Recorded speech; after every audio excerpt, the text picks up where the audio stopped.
মামা ব্রেক মার।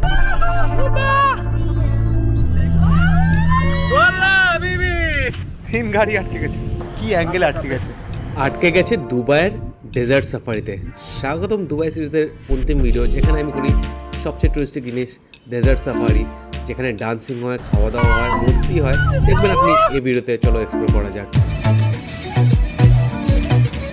ইউনাইটেড আরব এমিরেটস আমার 90 নম্বর দেশ, আর এখানে আসতে আমার সেরকম ইচ্ছা হয়নি, কারণ ভেবেছিলাম বোরিং হবে, কিন্তু অ্যাকচুয়ালি বোরিং না। এখানে অনেক অ্যাক্টিভিটি আছে, পয়সা খরচ করলে অনেক অ্যাক্টিভিটি করা যাবে, আর অত এক্সপেন্সিভও না। যেমন এই ডেজার্ট সাফারিটা খুব কম পয়সা আপনাদের হয়ে যাবে, মাত্র 2-2.5 টাকার মধ্যে করতে পারেন। তো আমি একদম রেকমেন্ড করবো, যান আর এই ভিডিওটা মজা নিন।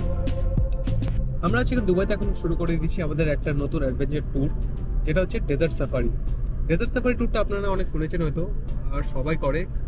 দুবাইতে আসলে এটা একমাত্র ট্যুর যেটা করতে হবে আপনাদের, আর খুবই সস্তায় পাওয়া যায়। 2000 টাকার মধ্যে হয়ে যায়, 2000 টাকাও লাগে না। আপনি যদি ভালো করে রিসার্চ করুন আর পিক আপ পয়েন্টে এসে যান, তাহলে আপনি এটা 1000-1200 টাকার মধ্যে করতে পারবেন। অনেক অ্যাডভেঞ্চার হয়, আর দুবাইতে এটা মাস্ট। আমি একটা ট্যুর কোম্পানি থেকে বুক করেছি, ওর লিঙ্কটা আমি নিচেও দিয়ে দিব। আর আমরা এখন আছি ল্যান্ড ক্রুজার গাড়িতে, 1 কোটি টাকার দামের গাড়ি, বিশাল বড় 4x4 গাড়ি। আর এই গাড়ি করে আমরা চলে যাচ্ছি দুবাই ছেড়ে ডেজার্টের দিকে।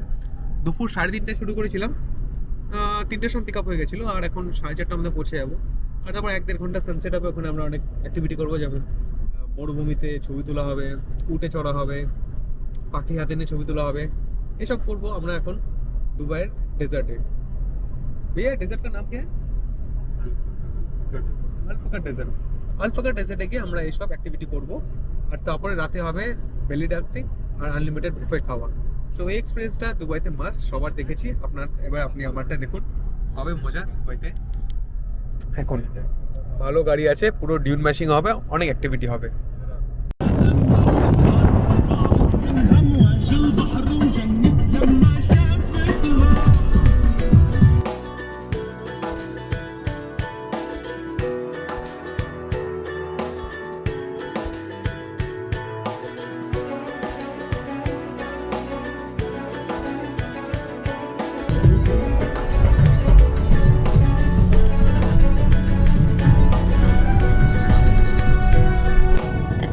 আর এসে গেছি মরুভূমিতে, দুবাইয়ের মরুভূমিতে। হাবিবি, আপনাদের দুবাই মরুভূমিতে স্বাগতম। এখন বাজে 5টা, আর দেখছেন সবাই কোয়াড ব্যাগে মজা নিচ্ছে। আমি কোয়াড ব্যাগ করেছিলাম ইজিপ্টে কয়েক মাস আগে, আমার খুব একটা ভালো লাগেনি, ভয় লেগেছিল, সেই জন্য আমি এই কোয়াড ব্যাগটা বাদ দিয়েছি। এখন হবে আমাদের একটু উটের রাইড, মানে ক্যামেল রাইড। এখন হবে আমাদের একটু উটের রাইড, ক্যামেল রাইড, তারপরে হবে ফ্যালকন। ফ্যালকনের সাথে ছবি তোলা হবে এখন।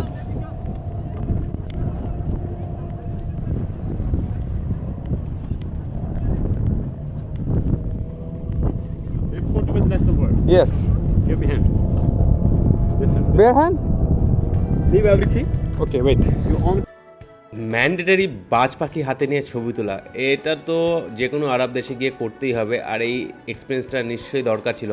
আপনাদেরও নিশ্চয়ই ইচ্ছা আছে এটা করার, এটা করতে পারবেন। এই জন্য এক্সট্রা কিন্তু 10-20 দিরহাম দিতে হয়, মানে 300-400 টাকা দিয়ে। এবার আপনি যদি ছবি নিতে পছন্দ করেন, তাহলে নিশ্চয়ই দিবেন, এই এক্সপিরিয়েন্সটা মিস করা যাবে না। আমিও করে নিলাম।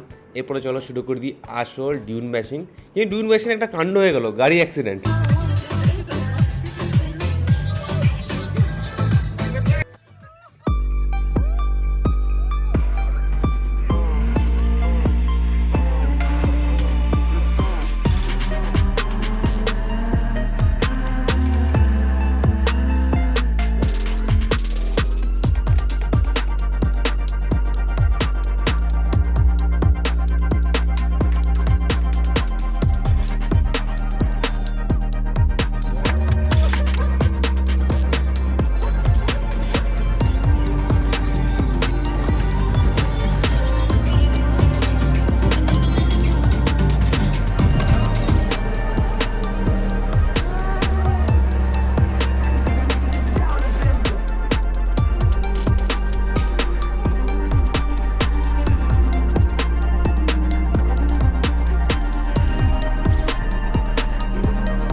সামনে এখানে গাড়িটা আটকে গেছে, এটা খুব সাধারণ ব্যাপার বলে এখানে গাড়ি আটকে গেছে, এখন টানবে এখান দিয়ে গাড়িটিতে পুরো মরুভূমির মাঝখান দিয়ে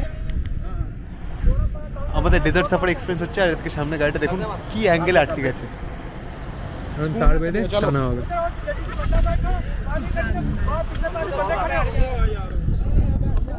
ডেজার্ট সাফারি এক্সপিরিয়েন্সটা দারুণ হচ্ছে, কিন্তু ওইদিকে লোক পড়ে যাচ্ছে, ওইদিকে এটা হচ্ছে ওটা হচ্ছে, আর কি অ্যাঙ্গেল আছে গাড়িটা। এবার আমাদের সবাই শান্ত করার জন্য বললো না সত্যি, কিন্তু এরা বললো এরকম নর্মাল ব্যাপার, ঠুকি দামি গাড়িতে ঠোকাঠুকি কোনো ব্যাপারই না। এবার এই গাড়িটার দাম ভারতে তো 1 কোটি টাকার উপরে, কিন্তু ওখানে তো কম দাম, বা এটা সেকেন্ড হ্যান্ড বা থার্ড হ্যান্ড বা ফোর্থ হ্যান্ড ইউজ করে। আমরা যে গাড়িতে বসেছিলাম ওটা 10 বছর পুরনো ছিল। তো ওরা বললো আমাদের ব্যবসা এরকম ঠোকাঠুকি চলতে থাকে, কিন্তু অনেক বড় ব্যবসা, ছোটো ছোটো খরচা হতেই থাকে এদের, কোনো ব্যাপার না।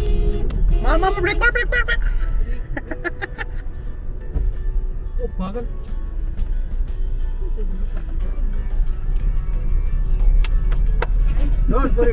Don't worry, আল্লাহ হাবিবি। এখানে যারা কাজ করছিল সবাই কিন্তু পাকিস্তানি ভাই আমাদের, এখানে কিন্তু কেউ আরব না, যদিও আরবের ড্রেসে পরে আছে, উনি পাকিস্তানি।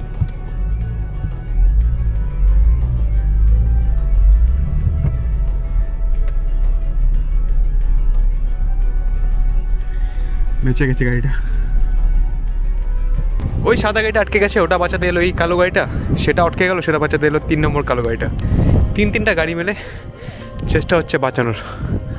ভাবা যায় কি এক্সপেরিয়েন্স না এখানে।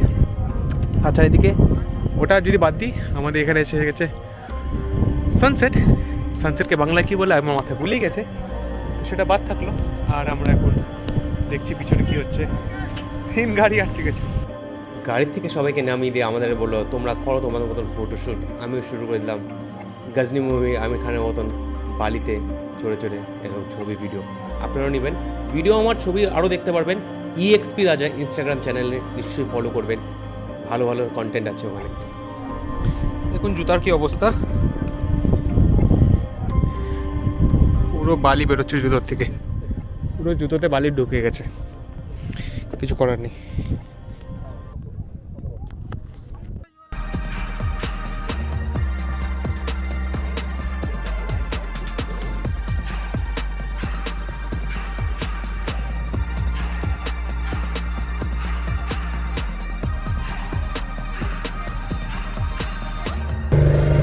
কতবার ইজিপ্টে করেছিলাম, ভয় লেগেছিল, এখন ভয়টা চলে গেছে। আমরা আছি দুবাইতে, দুবাইতে করছি ডিউন ম্যাশিক, চলে গেছে ভয়।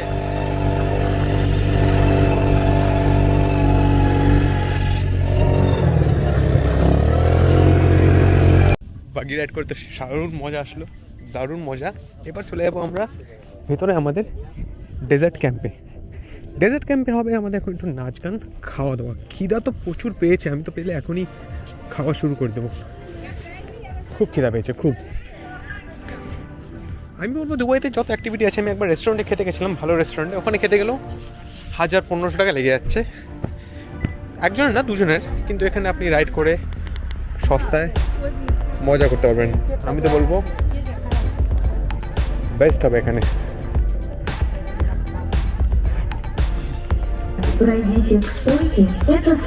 এখন আমরা বসে গেছি এই ক্যাম্পে, এখানে সবাই ছবি তুলছে বাজ পাখির সাথে। আমাদের এখন হবে এখানে খাওয়া দাওয়া। প্রথম জিনিস আমাদের ডাল পকোড়া,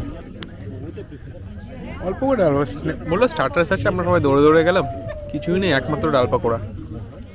মানে হয়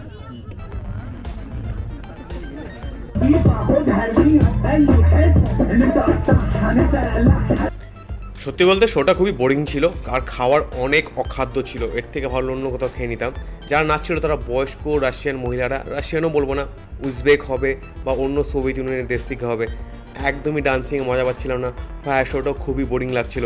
কিন্তু আপনারা আসলে হয়তো ভালো লাগতে পারে, কারণ আমি এরকম অনেক শো দেখেছি আমার জীবনে, সেই জন্য আমার এই জায়গাটার কোয়ালিটির খুব লোয়ার লেগেছিলো। এরকম ডান্স আমাদের রাজস্থানেও দেখা যায়, তো ওরকম স্পেশাল ডান্স পার্টটা লাগেনি, তো এমনি বসে বসে এনজয় করছিলাম, আর কিছু করার ছিল না তাই।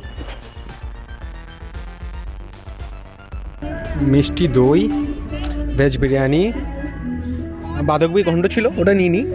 আর এখানে আছে চিকেন মাংস একটু, 3 ধরনের চিকেন, hummus আর নর্মাল খাওয়া দাবার। তো আহামরি কিছু না, খাওয়া যাক, তাই না?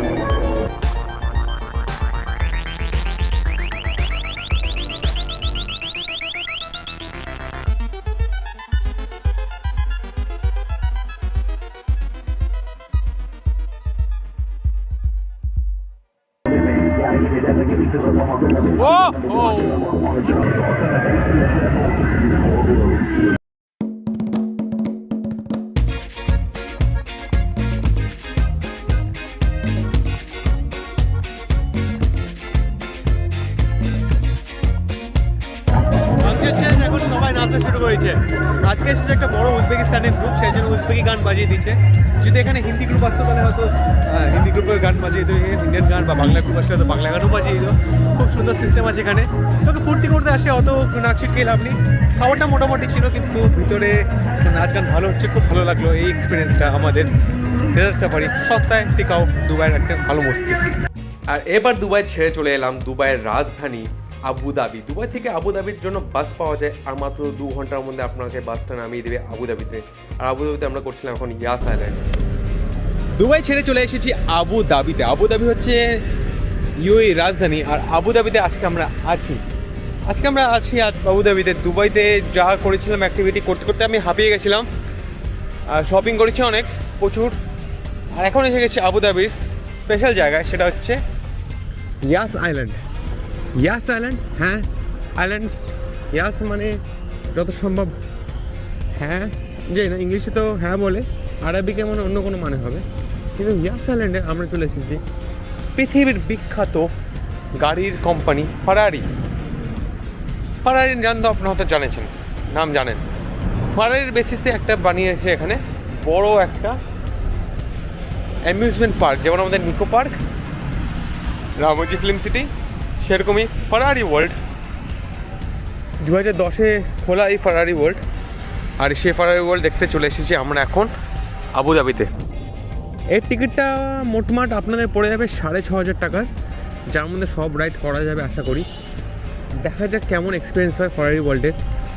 দুপুর 12টায় খুলে যায়, এখন বাজে দুপুর 3টা, 8টা অবধি খোলা থাকে। চলো ফারারি ওয়ার্ল্ডে ফারারি সাফারি করা যাক।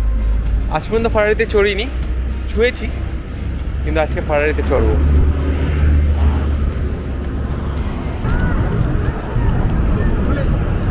এসে গেছি ফারারি ওয়ার্ল্ডের ভিতরে। পুরোটা কিন্তু ইনডোর, দোকান আছে, অনেক কিছু আছে। আমার মাথা খারাপ হচ্ছে, সবার আগে যাই ভিতরে রাইডগুলো করিয়ে নিই নাকি। দেখে তো মনে হচ্ছে ল্যাম্বরগিনি, কিন্তু ল্যাম্বরগিনি না, এটা হচ্ছে ফারারিরই গাড়ি। নীল রঙেরও আজকাল ফারারি বানায়, কিন্তু আসল রং তো লাল, যেরকম আমি লাল শার্ট পরে এসে গেছি ফারারি ওয়ার্ল্ডের। এখানে বিভিন্ন এরিয়া আছে, অনেক অ্যাক্টিভিটি আছে। আমাদের ফোকাস হচ্ছে রাইডস কোথায় করা যায় বলুন। কী হচ্ছে এখানে, ভিতরে ঢুকলে কী হবে?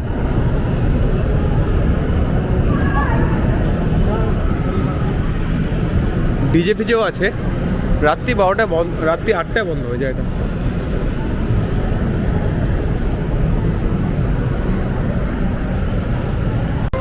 ইটলির এরকম রাস্তাঘাটে আপনি আবার ঘুরে বেড়াচ্ছে, কোন মানে হয় এগুলো ছোট্ট গাড়িতে, যেখানে আমি অলরেডি ইটলি ঘুরে ফেলেছি। হ্যাঁ, ফারারি গাড়িতে ঘুরিনি, কিন্তু ইটলিতে ঘুরেছি।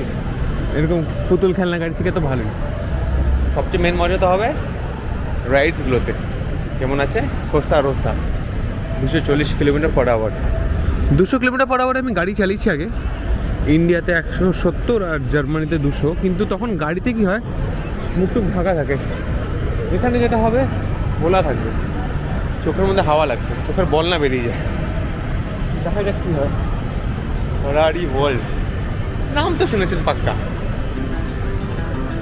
আবুধাবিতে ঘোরার মতন যেমন জিনিস আছে হচ্ছে এখানকার খুব বড় মস্ক, খুব সুন্দর। ওখানে যাওয়ার প্ল্যান ছিল, কিন্তু তার আগে প্ল্যান ছিল এই ফারারি ওয়ার্ল্ডের কোসা রোসা। এই যে রাইডটা দেখছেন আপনারা, এটা 200 কিলোমিটারের বেগে চলে, পৃথিবীর সবচেয়ে দ্রুত রোলার কোস্টার। এটা চড়ার জন্য আমি লাইনে গিয়ে রেখেছিলাম, আর দেখুন চলে গেল খুবই স্পিডে, এখন পুরো উপরে উঠে যাবে। এখানে আমাকে 3 ঘন্টা লাইনে দাঁড়াতে হয়েছিল, আর 3 ঘন্টা লাইনে দাঁড়ানোর পরও মেশিনটা খারাপ হয়ে যায়। আপনি এটা জেনে নিন, দুবাই কিন্তু পারফেক্ট না, আবুধাবি পারফেক্ট না, ইউএই পারফেক্ট না, এখানে অনেক প্রবলেম আছে। ভিডিওতে যাই দেখুন, যেমন পৃথিবীর এত বিখ্যাত রোলার কোস্টারের জায়গায় গিয়েও রোলার কোস্টার খারাপ হয়ে গেল, মাথাটা গরম হয়ে গেল, অনেকক্ষণ দাঁড়িয়ে তারপর আমাকে চলে যেতে হয় এয়ারপোর্টে, আর আবুধাবি কিছু এক্সপ্লোর করতে পারি না, দেখতে পাই না, খুবই কপালটা খারাপ। লাস্টে দেখেছিলেন ফারারি ওয়ার্ল্ডে আমি ওই রোজও রাইডটা করতে যাচ্ছিলাম, তখন 2.5 ঘন্টা দাঁড়ানোর পর রাইডটা খারাপ হয়ে যায়। সে রাইড খারাপ হওয়ার পর কি হয়, মাথাটা একদম নষ্ট হয়ে যায়। আর আমি ব্যাক চলে আসি বাড়িতে, ব্যাগটা নিয়ে চলে যাই এয়ারপোর্টে আবুধাবি, আর আবুধাবি এয়ারপোর্ট ছেড়ে মুম্বাই চলে যাই, আর মুম্বাই এয়ারপোর্টে থেকে কয়েক ঘন্টা এখন চলে এসেছি আমাদের নেতাজি সুভাষচন্দ্র বোস এয়ারপোর্ট, মানে আমাদের কলকাতা এয়ারপোর্টে। রাত্রি 11টা বাজে, আর আমার এই 303 দিনের পৃথিবী ভ্রমণ শেষ হলো। আর এই দুবাইয়ের বা এই ওয়ার্ল্ড ট্রিপের ভিডিওটা এখানে শেষ করছি। বাংলা এক্সপ্লোরের সাথে নেক্সট কোনো সিরিজ যেটা চালু হবে ওটা নিশ্চয়ই দেখবেন, শেয়ার করবেন, আর জানবো পুরো পৃথিবীটা একসাথে। 90টা দেশ শেষ, কিন্তু আমার ঘোরা শেষ হয় না। আমি আবার চলে গেছিলাম আফ্রিকাতে, যেটা আপনাদের দেখাবো আপকামিং সিরিজে। আফ্রিকার, ইস্ট আফ্রিকার অনেকগুলো দেশ এক্সপ্লোর করেছি, এসব আসবে আগামী ভিডিওতে। তো বাংলা এক্সপ্লোরার চ্যানেলটাকে সাবস্ক্রাইব করে নিন, শেয়ার করুন, and keep exploring with Bangali Explorer রাজা পুরো দুনিয়াটা।